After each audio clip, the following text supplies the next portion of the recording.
স্বাগতম জনাইছোঁ আৰু এই মুহূৰ্তত আমাৰ লগত উপস্থিত আছে APHC দলৰ মুৰব্বী এইবাৰ ডিফু লোকসভা সমষ্টিত APHLC দলৰ কেণ্ডিডেট J.I Kathar ডাঙৰীয়া দাদা আপোনাৰ নমস্কাৰ জনাইছোঁ নমস্কাৰ আপুনি এইবাৰ নিৰ্বাচনত কণ্টেষ্ট কৰিছে কেনেকুৱা আশা কৰিছে আমি জিকিম বুলিহে কণ্টেষ্টো কৰিছোঁ আৰু জিকিম বুলি আশা কৰিছোঁ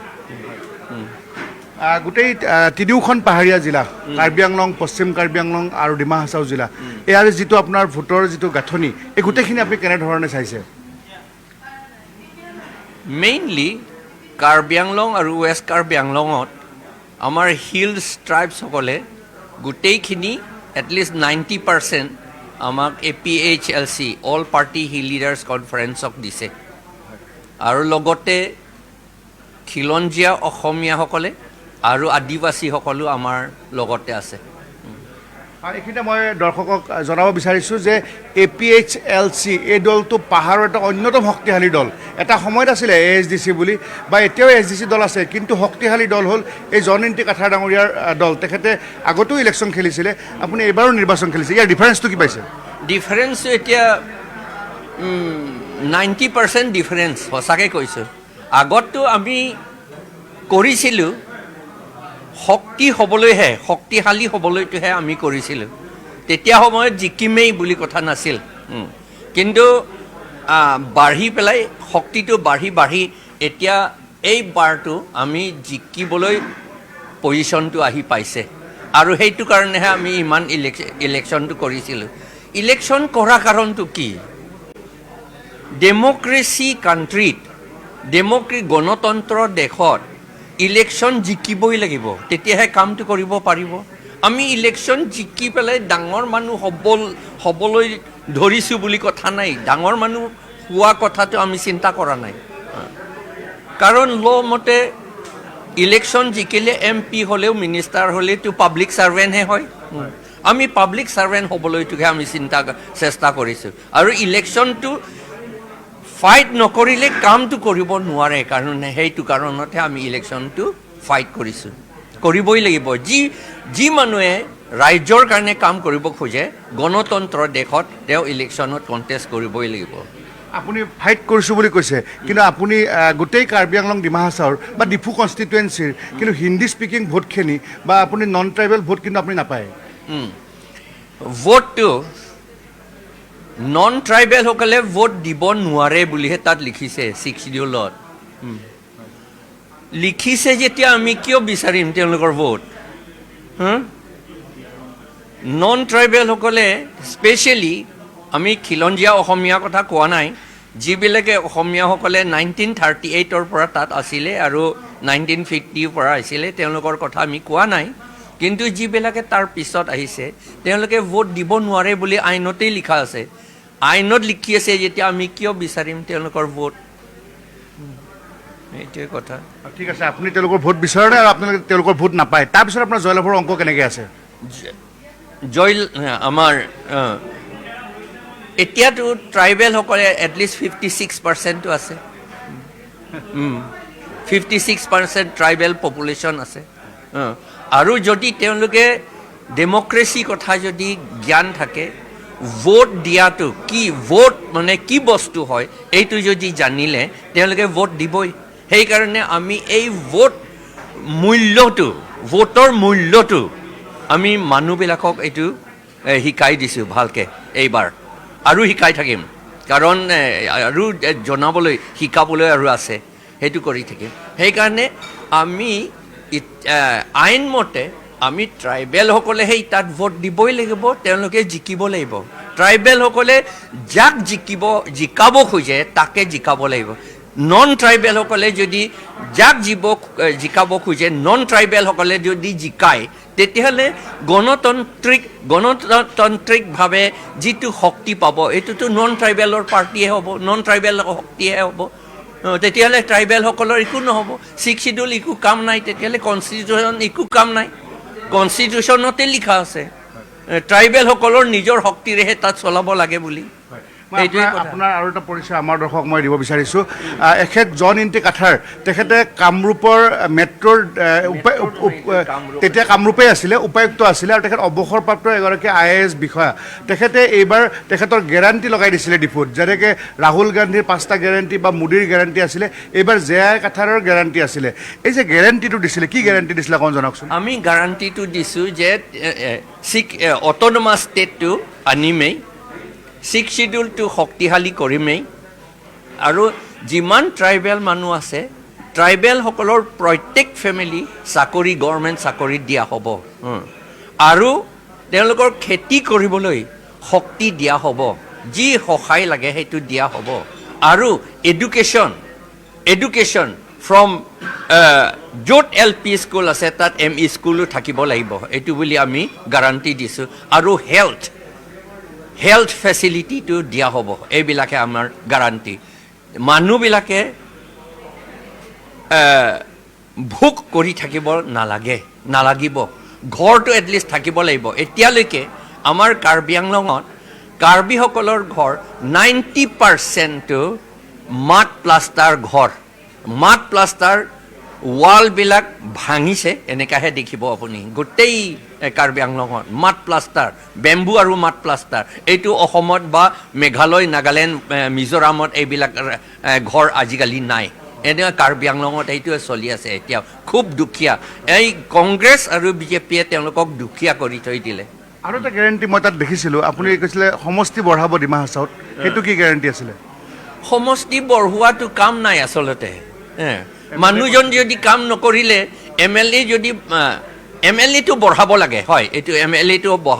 বঢ়াব লাগে আমাৰ ডিমাণ্ডটো NC হিলছত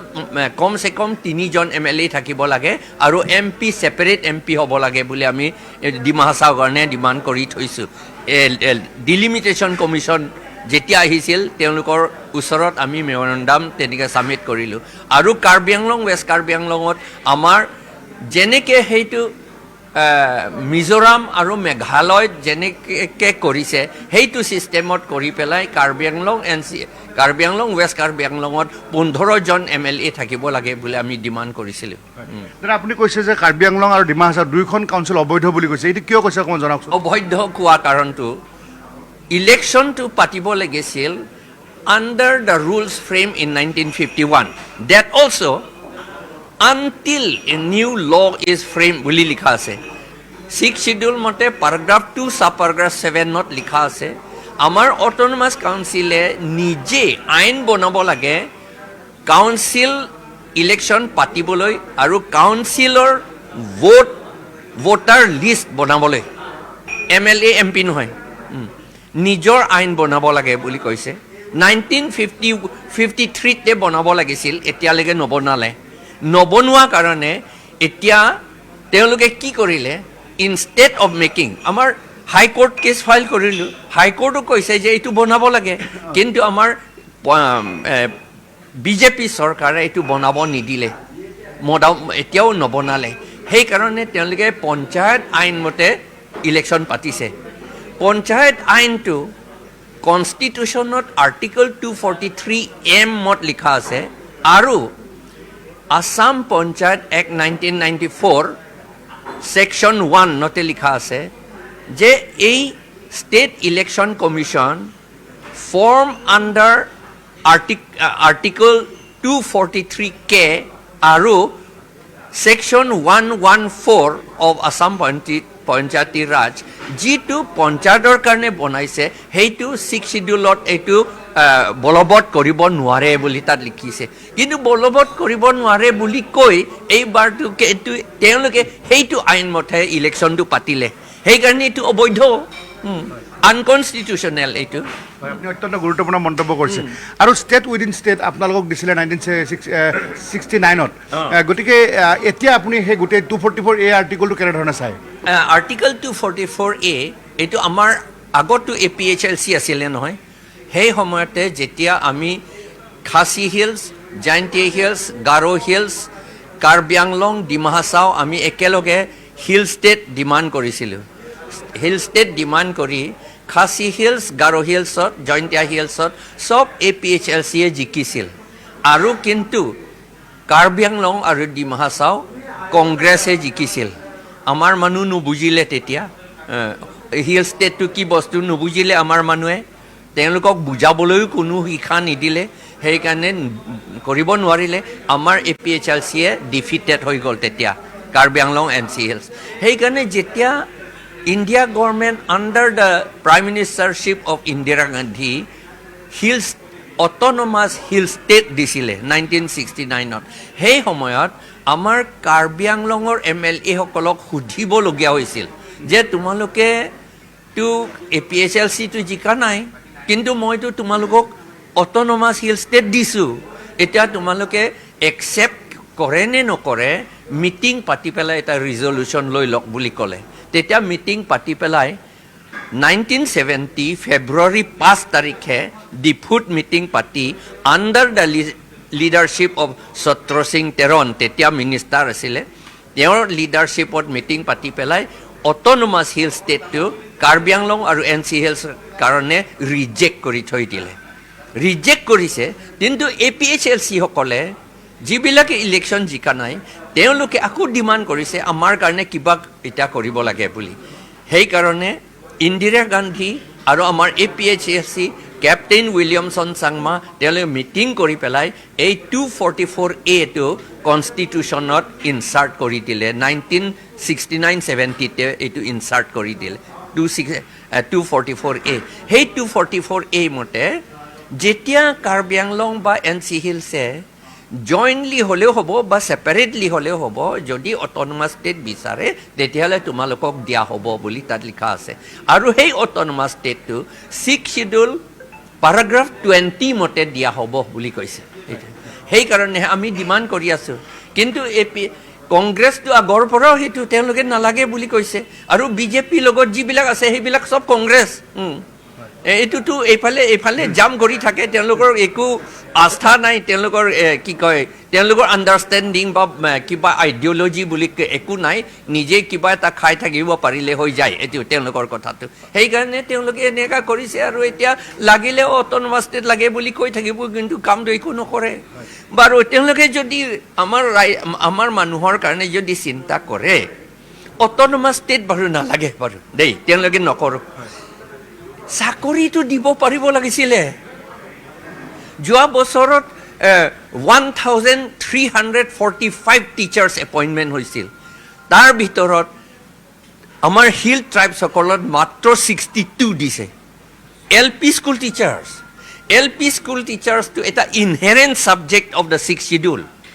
আৰু সেইটো টোটেলি ভাঙি দিলে মই এইটো কোৱা নাই তেওঁলোকে বাৰু নেশ্যনেল পাৰ্টি সেইকাৰণে তেওঁলোকৰ হাই কমানে নামানিব পাৰে অট'নমাছ ষ্টেটৰ কথা কিন্তু চাকৰিটো দিব লাগিছিলে এতিয়া চাকৰিও নিদিয়ে আমাৰ কাৰ্বি মানুহ এতিয়া খাবলৈ নাই